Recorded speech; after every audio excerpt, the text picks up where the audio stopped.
an Airbus A380 superjumbo jet with 497 passengers aboard Air France Flight 66 from Paris to Los Angeles, was forced to make an emergency landing Saturday in Canada after one of the jet's four engines failed as the plane cruised at 37,000 feet over the west coast of Greenland. The plane landed safely, and there were no reports of injuries to passengers or crew.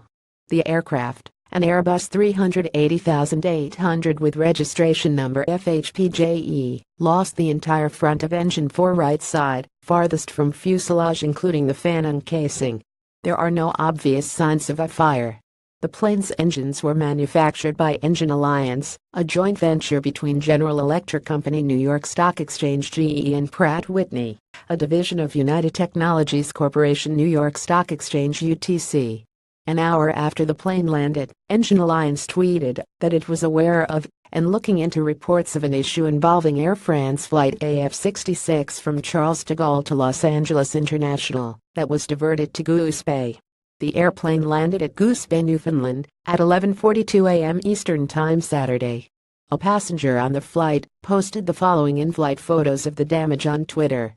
Air France is leasing the plane, serial number 52, from an unnamed lessor according to planespotters.net. The aircraft was delivered in May of 2011. Also read Airbus reports cut to A380 production, more worries over A320neo by Paul Osick.